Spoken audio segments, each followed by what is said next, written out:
In today's world where everything is connected electronically, maintaining good online security is paramount to helping protect yourself against identity theft. If you think about your online security like a chain, strengthening the individual links will make the whole chain stronger. And if you take some of the steps discussed today, you will go a long way to strengthening your own chain of electronic security. This video will discuss good password security, password managers, and two-factor authentication.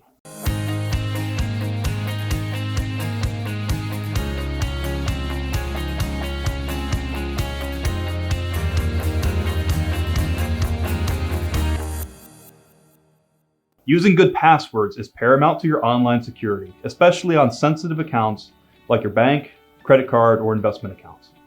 Your passwords across all the different systems or websites you use should be unique. Setting up unique passwords for each system or site limits the potential damage if the credentials for one of your accounts are hacked. That way, if your password to Hulu or your fantasy football league are lost, your bank account isn't also automatically at risk. Passwords should also be strong. Password strength increases with length. Generally, the longer the better, though some websites will limit the length, and also with mixing different character types, like upper and lowercase letters, numbers, and symbols, if permitted.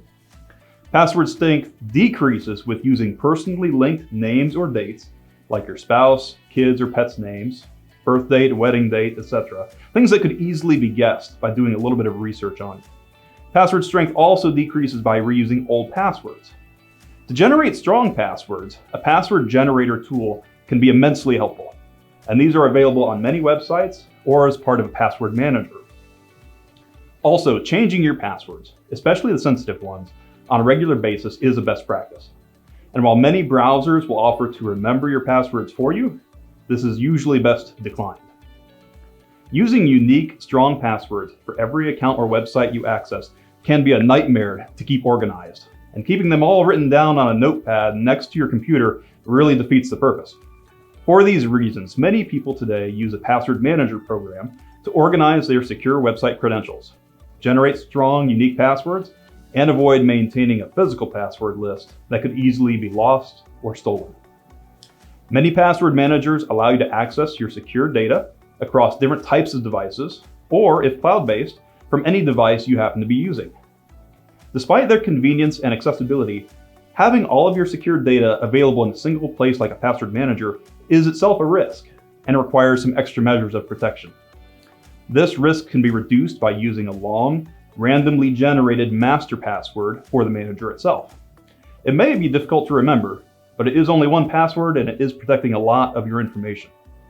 If you're concerned about forgetting your master password, you could write it down and keep it in a secure place like a safe or safe deposit box.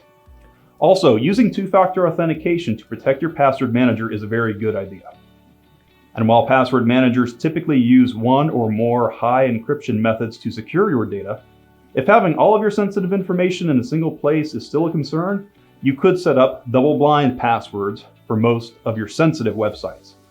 These combine strong passwords, which are supplied by your password manager, with a single password or key phrase that you keep in your head and manually type in at the end of your password whenever you log in. That way, if someone had access to your password manager by, say, stealing your device when you were already logged into the manager, they still would not have access to all the sites contained there because your personal key is held apart up here. Two-factor authentication is an additional security enhancement that is wise to employ for any website that supports it. Two-factor authentication, or 2FA, adds to your account's security by requiring not only your username and password when you attempt to log in, but also a separate code, which is usually time-sensitive. The site will send this to you by text, email, or phone call, or via an app on your smartphone. If you don't have that code, as well as your password, you don't get in. In setting up two-factor authentication, you can often allow multiple contact methods, and you'll want to consider who else you want to authorize to log into the account and what they will have access to. For instance, listing a text to your cell phone as a two-factor option should be more secure in that you must have access to that device to log into the account.